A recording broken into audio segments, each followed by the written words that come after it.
From the New York Stock Exchange to the direction of our politics, important issues are defined by the mainstream media. And more than ever, it's important to find out the real deal and to look at the issues that are defining our politics for generations to come, from whatever source has the information that we need. I'm Clay Aiken, and this week, Politicon welcomes a source, J.D. Durkin.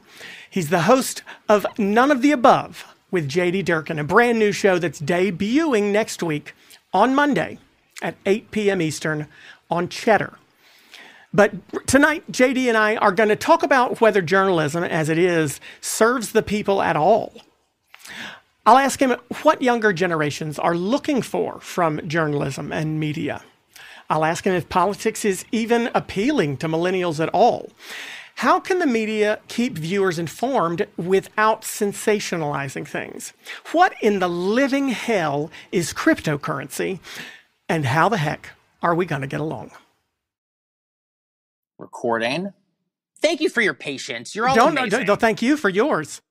Let's all knock wood and that, you know, this is low production value. What you're doing on Monday night for the first time will be far higher production value than this is. So I'd rather it happen to us tonight than happen to you on Monday. Are you worried? Fair enough. I appreciate it. Are you worried at all about like the fact that so many folks in the media now get attacked for, I mean, it's not just the politicians who get attacked. So many folks in the media get attacked for being biased or are you worried that that'll end up being an issue for you? I'm not. I have been covering Washington for over 4 years here. I covered both all the ups and downs of the Trump administration and the campaign trail, and I've worked alongside a lot of great veteran journalists in the game who have come under attack the last few years for what that is. But I think I've learned a lot. I think that's been one of the best gifts, Clay, of being a member of the Capitol Hill Press Corps, is being able to learn from the veterans who have been here for a really long time. And I've learned that you got to have a thick skin. You stand by your reporting. And I've also learned from a lot of people that, you can't always just both sides what politicians say. It's not enough simply to just report or say what, ex-Democrat or ex-Republican says. All offices lie, and there's always a spin. And I'm not personally concerned about coming under attack like that. I think I stand by the work that I and my colleagues are lucky enough to do, and I hope that comes through to viewers. What is truth now, JD? It's a stupid question to ask. It sounds like a stupid question, but it really is. It's difficult to convince people of what the truth is. I mean, I understand that grass is green and the sky is blue, but we're in a world now where people will argue with you about the sky being blue thing, right? Mm-hmm. And I feel like that is a lot of people would argue that is a result of so many different media outlets posing as news outlets, but really being more about, I won't say just opinion, because it's not just opinion. It's commentary. It's hell. Some of it feels like satire. But how does another news show help? How does it help this point that you're talking about here? I mean, listen, I got to stand by and have confidence for the work that I've done as a journalist. I always think that the job of a reporter or a journalist is the closest verifiable version of the truth. And what I'm really hoping to come through for this show is an acknowledgement that I will not be afraid in prime time to say where, for instance, I think Democrats are on the right side of history, or where I think the GOP may just have better ideas about how to make progress on things. I think in terms of a lot of these, big social liberal issues, there's no doubt I'm personally left of center. But at the same time, Clay, I come from a big conservative pro-Trump family, and I know what that's like to have conversations with people you personally love who may believe parts of, quite frankly, what we call the big lie. And I think part of the work I've gotten to do as a reporter I'm most proud of is travel the country and go to Americans where they are in teeny tiny rural American towns, and recognize that they're not bad people. The same that I would never want them to think that people who live in big cities are bad people. I think at the end of the day, we all are trying to accomplish the same sets of things, even if we believe there's different ways to get there. And I think by going about it in a non-judgmental, appreciative way, I found people are willing to engage in good faith, regardless of which of the two parties you happen to align with. So I think that's a bit of my approach. Cheddar really has done a great job of like kind of targeting a young audience and getting a millennial audience and maybe even a Gen Z audience. You can tell me the data to pay attention to news. Why is it so difficult to get them interested in news? Why are they? I mean, even the cable news outlets that are left of center still have a very old demographic watching them. How are you going to approach that with your show? How does Cheddar do it in general? And why do you think young folks don't traditionally watch news? Well, we're definitely speaking to the cord-cutting generation. And one thing that I think the founder of Cheddar, John Steinberg, will forever deserve credit for is that I think he really saw where the puck was going in terms of a generation of cord cutters, people who had grown frustrated with traditional cable and said, we want to get our news through skinny bundles of these digital distribution platforms, which since, even in just the last 5 years, quite frankly, a lot of these bigger legacy media outlets have really now been forced to pivot to as well. I think what we will look to capitalize on for our show in prime time is what Cheddar has done really well, which is understand that there's a lot of consumers out there. They are a social media first consumer before they're a traditional cable news consumer. So we do a lot of series to Instagram. We do a lot of series on TikTok. We try to go to viewers where they are, which is increasingly, yes, a younger, but also a more mobile audience. We try and make a lot of content that is going to speak to them and reach them in a way that is, I think, going to latch on to the sorts of apps that they're already using. So we stream on Twitter. We do IG Lives, and the Cheddar team has been very good about willing to experiment, throw things at the wall, see what works, see what doesn't work. And I think that spirit of curiosity will be very much what we look to embrace for the new show as well. I mean, but you are kind of taking on a, what's the word? Is it the legacy media model of by going on, doing the primetime news thing? What is it that they do well? Why are primetime news shows still very popular? And obviously there's one that, you guys have made the decision to do that at Cheddar, to move into primetime, to start an evening show. What are they doing right over there that you also would like to try to emulate? I think it's what we saw a lot of times in our own research data, which is that our executive team would look at the hours of the average broadcast day, Monday through Friday, when people were tuning in. We've always broadcasted more or less along the hours of the major market indexes. Hey, from day one, Cheddar has proudly broadcasted on the floor of the New York Stock Exchange. That's one of our absolute best partners that we've had from day one. And so I think what we kind of looked at as the team looked at the data was to say that, even in a pandemic, there was really an increase, an uptick in interest for after hours viewing. And so we start to put different shows.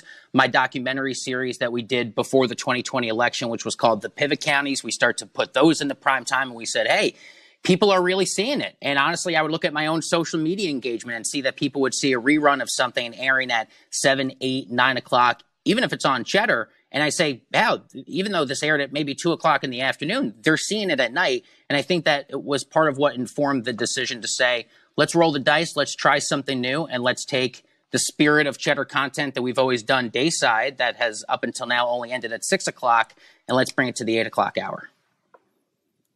So I want to go back to this part that I find fascinating, that you started in comedy and then you transitioned from a somewhat more entertaining,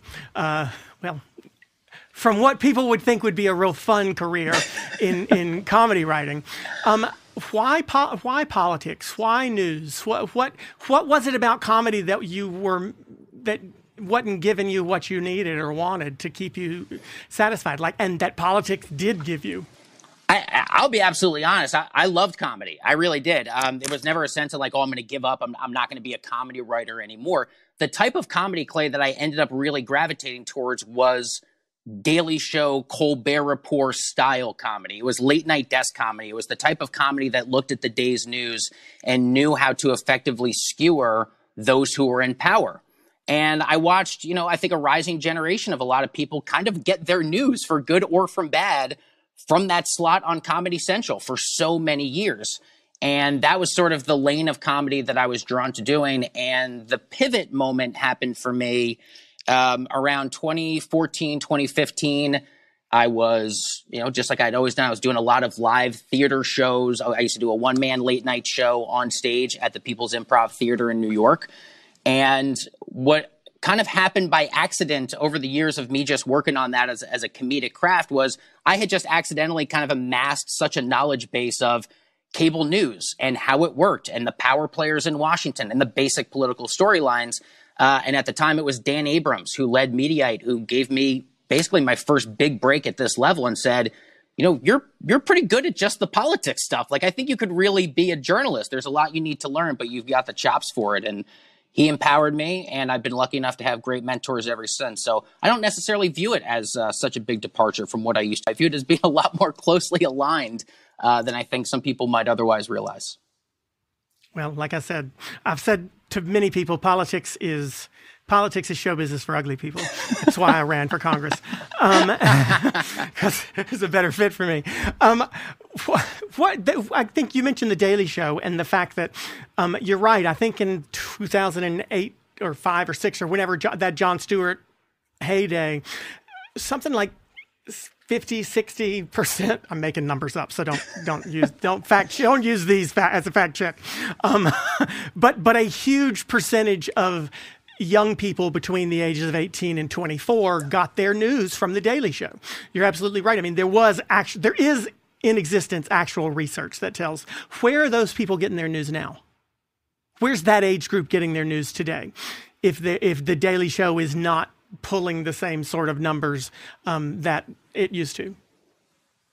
My knee-jerk reaction tells me in part TikTok. And I really don't think that that's a stretch. I think the amount of time that younger consumers are spending on TikTok is astronomical. And there's some really, really brilliant, I think, journalists and reporters in the space who are leveraging the TikTok platform specifically to try and get information out. I think a lot of social media platforms are a destination for fun.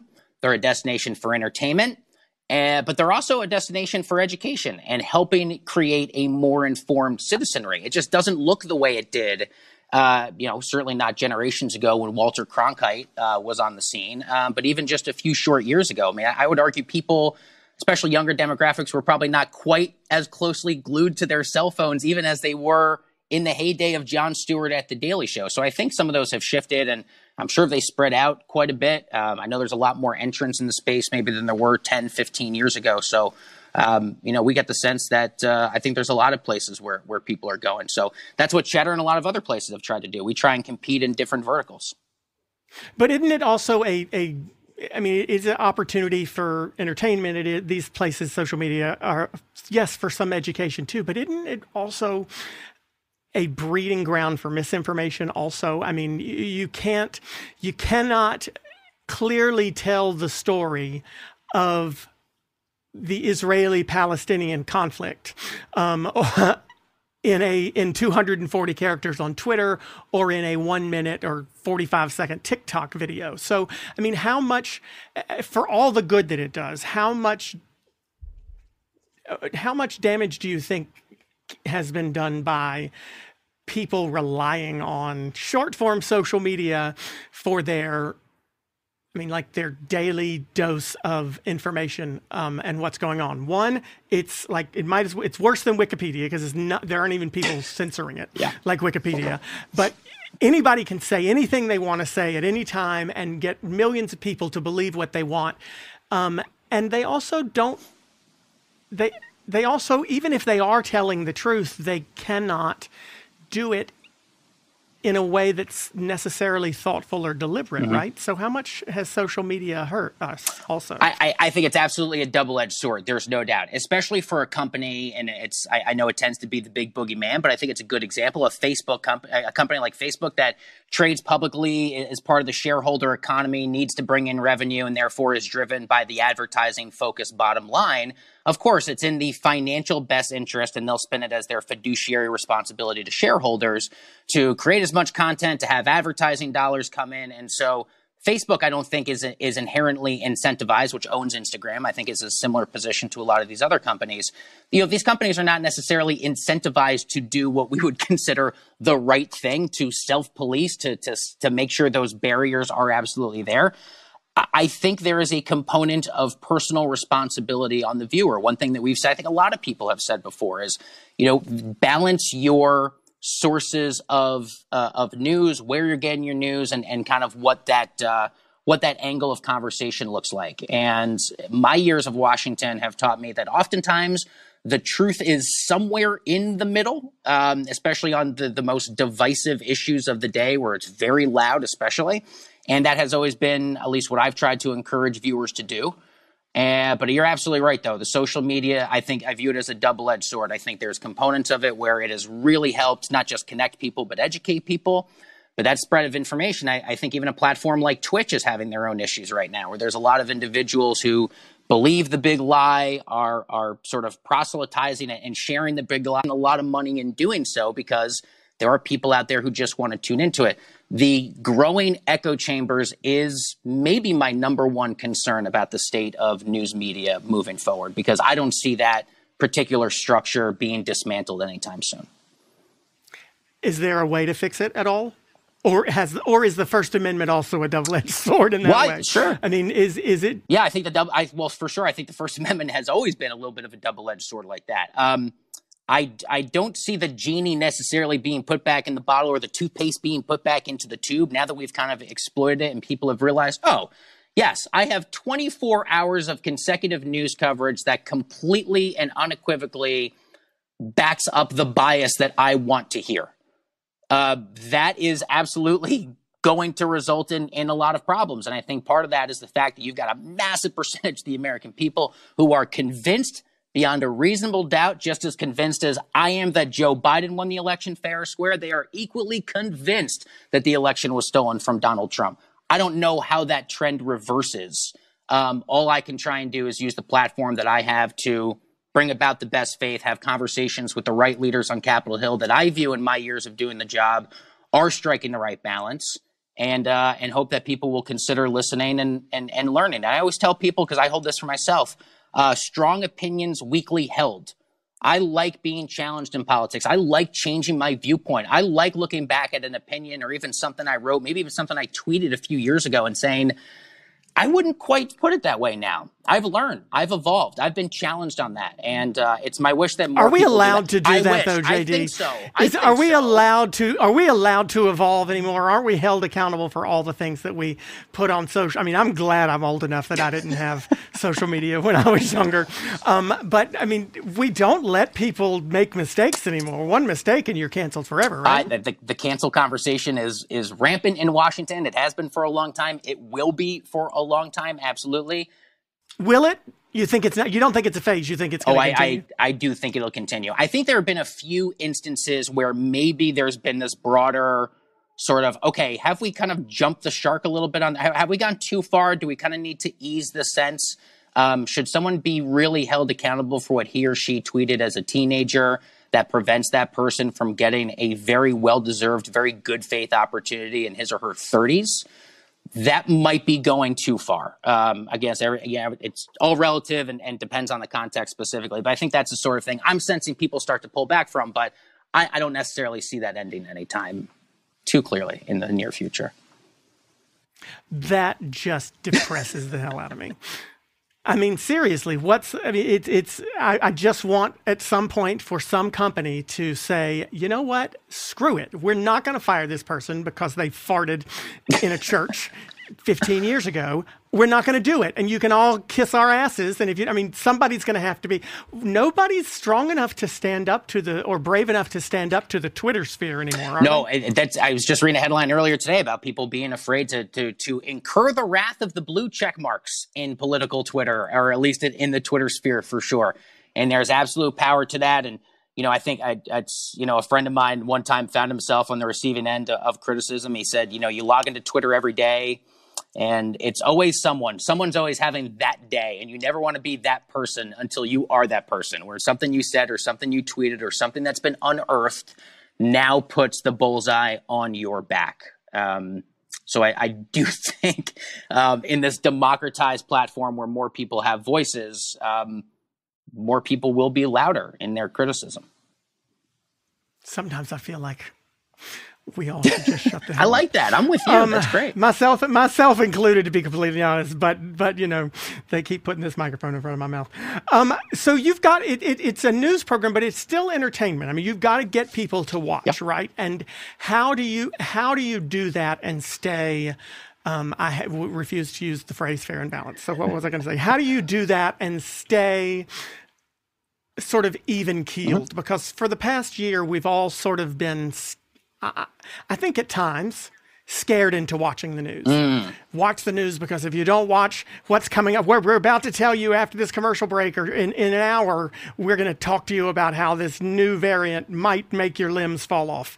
But that's how they keep me watching. How are you going to program your show that doesn't, in a way that it doesn't require you to scare the shit out of me in order to get me? Well, I mean, I think one thing that comes to the top we're hoping to do is bring stories to the 8 o'clock hour that aren't necessarily being told elsewhere. I mean, we really cover at Cheddar, we've covered since our launch, the latest, the coolest companies that move the world forward in big tech and space and rocketry. We cover cryptocurrencies. I do a meme coin series for the Cheddar Instagram. The GameStops. Lord, I'm gonna have to watch that because I don't understand. But even the fact you say you want to watch it, because I think it's the sort of thing that a lot of people see the headlines of.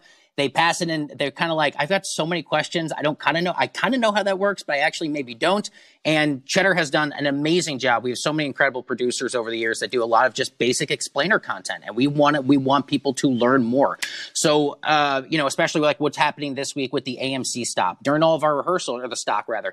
During this weekend rehearsals, that's a big story for us because I know that people want to know. We're going to be covering stories on facial recognition and some of the concerns on cryptocurrency, especially like the mining of Bitcoin and what it means on the environment. I think some non-intuitive stories that I feel confident to say Chris Hayes, Tucker Carlson, they probably will not cover in the 8 o'clock hour. Why won't they? Well, I think they tend to be politically focused shows first and foremost. But to your other point, I think maybe there is a little bit of a at least perceived advantage to staying focused on some of those social issues that sometimes can be divisive of the day, and hope that lures in eyeballs. Are millennials doing cryptocurrency? Sorry, I just feel incredibly old in this moment. Are they doing it? Because I don't understand that shit at all. It's like, just give me some cash instead, please. Hey, I'm a bit of an old soul too, so I'm absolutely there with you. I always have cat. Oh, you can be the old soul. I'm literally like joints creaking old. No soul involved. I absolutely am a fan of cash and carry for sure. There's a ton of interest, I think, for Gen Z and millennials to be forward looking, and that's really a core part of a lot of our new messaging at Cheddar is to hit that forward looking point of interest and that spirit of curiosity for viewers that want to know what are the big picture solutions of tomorrow. What are the non-intuitive things that'll come out? I remember on the campaign trail at the time we covered the 2020 race early on, this idea of a candidate in Andrew Yang talking about universal basic income, that sounded so different to people at a time. Of course, it's a pre-pandemic world. Now it's kind of like, now we're in the world of like stimulus checks. So we've kind of built up a familiarity with it. But I remember at the time hearing that and interviewing Andrew several times. We traveled the country with him at different points and said, this is a different idea. I know it's got interest. It's not quite mainstream. Let's invest a lot of time to make sure people understand what it's about, how it could benefit them, and at least what these policy proposals are. And I think that's the way that I kind of look at politics. So I'm hoping to bring a bit of that spirit. I want people to be able to tune in.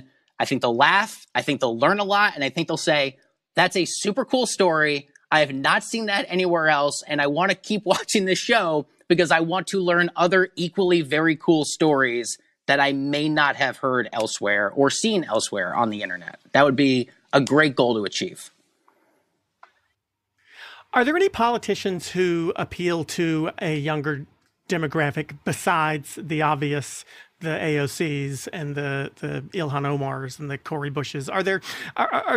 Is that a demographic that has all of a sudden decided to start getting involved more recently, or are they still just not voting? And what do politicians need to do to appeal to them? Or should they even worry about it because they ain't going to vote anyway? I suppose it depends on who you ask. I definitely think there's been increased interest. The thing that I'm most heartened and optimistic by, Clay, is the fact that so many people, not unlike yourself, have decided at one point, it's not enough just to commentate. I want to run. I want to throw my hat in this, or I want to give this a go. And we've seen that from younger Americans in record numbers, I think, especially since the 2016 campaign. I think for good or for bad, a lot of people said, wait a minute, Donald Trump, the dude from The Apprentice, can become president? Well, I can run for my city council, folks. I can run for whatever this board is. I can run for a seat in the House. That's why Matthew McConaughey thinks he can be the governor of Texas. But, and before Trump... And Caitlyn Jenner can be the governor of California. But I couldn't be a fucking congressman, apparently. But I also think some people may even go back further and say, hey, there was once upon a time when Ronald Reagan was just the spokesman for GE, and he was the Gipper, and he did it, and now we don't even think about him as the Gipper or the spokes guy who used to sell GE products in 30-second commercials back in the day. We think of him as many people say, this great icon of conservative principles. So I think younger viewers are motivated to get involved in politics, and it depends on the demographic. I think you're right. Americans in cities specifically, if they're left of center, totally. They look at the Justice Democrats and they say, this is my brand of politician. They look at Bernie Sanders and they say, yes, capitalism has not worked for enough Americans. Capitalism has bottomed out twice in an absolute catastrophe in the last 100 years. And we still don't sit there and Don't say that on the floor of the stock exchange tomorrow, please. Got a lot of respect for the world of Wall Street, for sure, because we cover the indexes very closely. But I really know that sense is, especially for young people in Gen Z and Millennial who've come of age after the '08 financial crisis and said, the system is not fair. And so they've identified a handful of politicians that they feel speaks to them. But if you go to other parts of the country, you go to North Carolina, there are other younger members of Congress, someone like a Congressman Madison Cawthorn. Okay, you're not allowed to say his name on this show. Sorry, I'm in North Carolina, I didn't know your specific rules on that. But listen, again, that or any of these other members, they fundraise, they bring in a ton of money for themselves for the GOP caucus, and I'd argue they also have support from younger. Well, so you're right though. There are some younger Republican politicians. I mean, Elise Stefanik is not old herself, and she's now the chair of the conference. Madison Cawthorn, Matt Gaetz is even young himself also. But are they appealing to younger conservatives? I mean, the one thing that you can see these younger Republicans in Congress, but you don't necessarily see a groundswell of millennial support for them. Their followers are not young like AOC's followers are, or Bernie Sanders' followers are.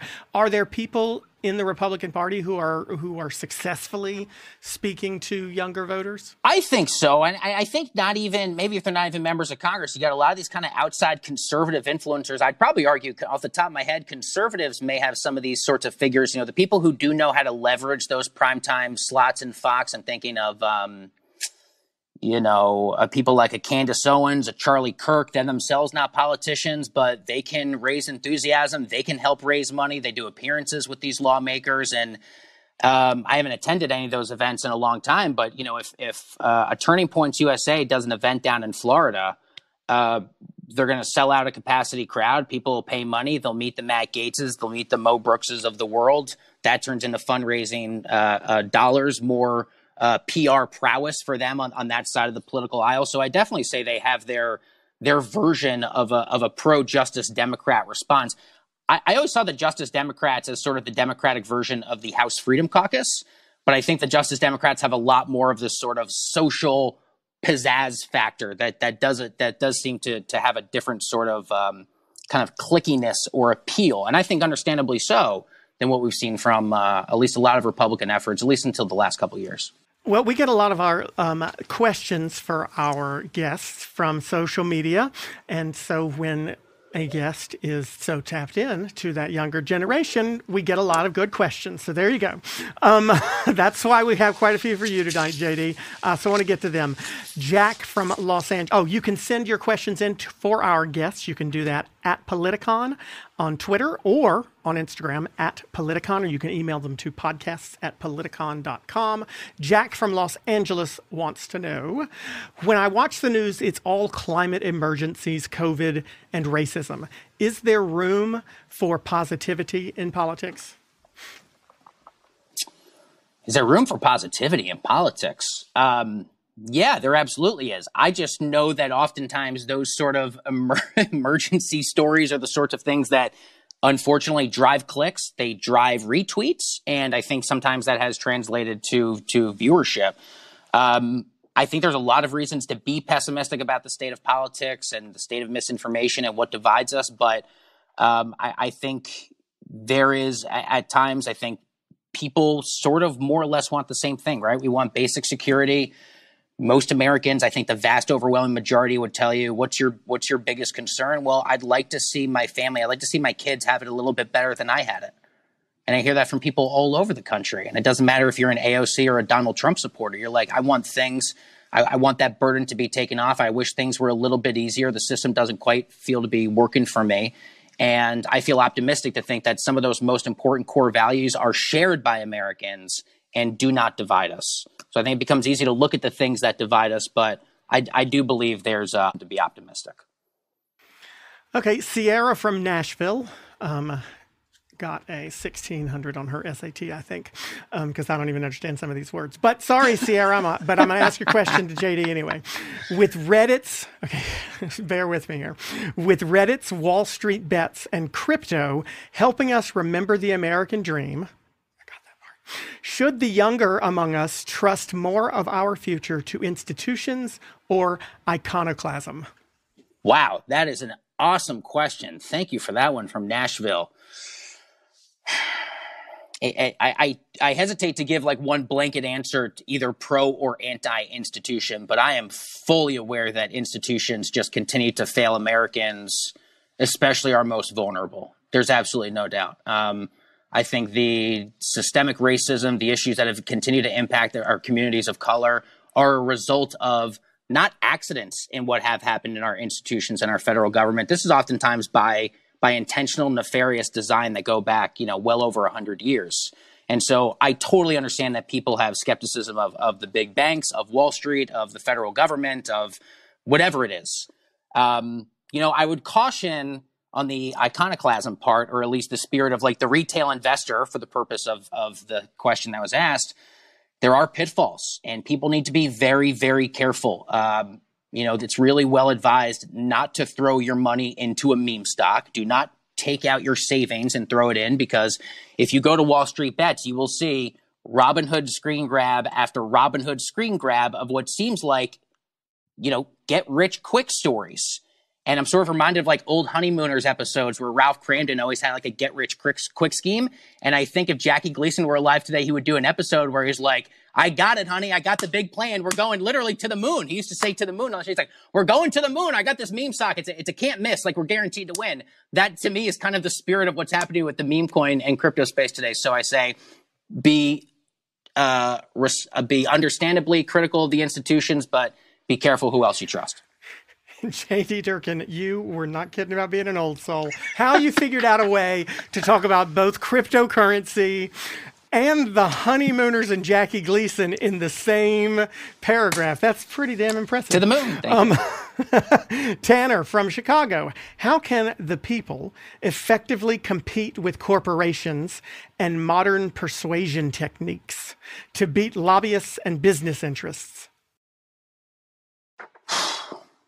Beat lobbyists and the voting. Vote for the love of God. Vote for the politicians that you honestly believe are going to dismantle that system. Get yourself registered. Sit down with your family members that don't vote. Sit down with your best friends that don't vote. Plead to them the case of why this is so important. I don't see those things being dismantled, Clay, until you put the politicians in place that are committed to passing legislation, that are committed to having those conversations that say the outsized influence of corporate lobbying, the decision on Citizens United, these are poisons on our system. And I don't see that changing until you have the right spirited people in place to make those decisions. And it's a democratic republic, and we vote them in. Last one, Irene from Santa Fe. Do you think young versus old will be the divide of the next decade? Young versus old, the divide of the next decade. I want to rephrase Sure. it. I want to rephrase it and ask, sorry, Irene, but I have a similar question, which is, are we divided more by politics or by generation? Do you think that which one is a more difficult divide for us? Politics, I think. To me, there's a lot that says, I think a lot of people look at, I think most Americans can kind of agree something's not working. The system is broken. And my sort of super simplified version, I think about a lot of times, that half of America seems to think the reason America is in so much trouble is because of them. It's because of other countries. It's because of outsiders. It's because of people coming into this country, taking our jobs. It's because that country didn't pay its fair share. And the other half of the country says, almost forget about the rest of the world. We're corrupt because we're corrupt in our core. And this is us. We need to change from within. We can't expect to be the best country on earth once again unless we're going to look within. So I feel like a lot of conservatives look outward and blame other people. And a lot of liberals look within and we blame ourselves. We blame the history of our own institutions. And I think that kind of cuts along age. And I think there's a lot of younger Americans and older Americans who are sort of aligned with that. So to me, I think it would be politics versus age. Okay, I want to ask you about the title Sure. to your show, because we haven't even, the name of your show, because we haven't even touched on that yet. I want to know where you got it from, but I kind of love it no matter what your motivation was. None of the above with J.D. Durkin. Why none of the above? What was your motivation behind This is the absolute truth to the background of the story. Several months ago, we were audience testing sample names of the show that I and other producers had come up with, and we did these audience tests, and the sample tests come back and they say, oh, which of these do you like the most? And they'd come back with varying percentages. And the highest chosen one was quite literally the last answer, which said, none of the above. We don't like these. And when that came back, I launched into an improvised bit on this editorial call when I was like, you know what? Fuck it. Oh, can I say that? I think I can. Fuck it. I'm going to call the show None of the Above, and I just launched into this bit, and I was like, welcome to None of the Above with J.D. Durkin. Sorry you're out of options elsewhere, people. I guess you're stuck with this show. And then the more I got to think of that, Clay, it's kind of like, you know what? Listen, I do think that actually kind of embodies what we are trying to do, which is to understand there's a lot of other voices in the space, a lot of other options at 8 o'clock. I'm not nearly as famous as Chris Hayes, as Tucker Carlson, or Anderson Cooper, but I know that my show, what we are going to do with our scrappy, wonderful team is going to be different. We will cover stories in a different way. And what started as a joke is now the legitimate show name. And I'm very proud of that. I loved that story. I assumed that it had something to do with the fact that, and it doesn't. So I'm pulling this out of my butt here. But then so many people kind of wish they could vote for None of the Above in November. When the time comes, I find it fascinating. And as we've done this show for over a year now, it's amazing to me how often people will say they don't like either one of the parties completely. But there's so many folks who just don't want to associate with either party. We've seen this huge rise of independent registrations between political parties, either registering unaffiliated or registering independent from voters. And everyone says it, but we all still religiously vote for the people in the one party that we associate with the most. I mean, I can't tell you how many people I know who say, I never vote straight party ticket. But yes, they all do, because at the end of the day, we're only given two options. And no, I don't fit into the Republican Party at all. But there are times when I don't necessarily agree with everything that my own party is saying. And I sometimes wish I could vote for None of the Above. And so I kind of assumed that's why you went with it, but I like your story better. I think it's cuter than mine. I like yours, though. But I do think it sounds like you are kind of in agreement with many of our founding fathers who said the worst thing we could do is just have a two-party system. That is not the way this should be, but we've been stuck with it for quite some time. Well, I think most of America would be happy to get rid of it, but that's a conversation for another time, because how you break the two-party system, the stranglehold we have, that's Yes, I would agree. That would be a great way to solve some of the division, because at least then we could be divided into three instead of just into two and nothing more. But I will also say this. I definitely cannot stomach watching Tucker Carlson. Anderson Cooper, he's had his time. And I don't understand why Chris Hayes is a person. But so now I have an option at 8 o'clock. 8 o'clock on Cheddar, beginning next Monday, June 7th. People can find Cheddar where? We are on, we're up to over 40 million homes. If you got, DirecTV and several of the other regular cable, we're also available at cheddar.com. And a lot of the skinny bundles, which you may have, depending, if you have Fubo TV, things like that. That's a popular way that people are getting their news, and all over social media, Instagram, Twitter, TikTok, things like that. We'll have content from the show posted in as many places as absolutely possible, but cheddar.com will be your best bet if you are otherwise out of options.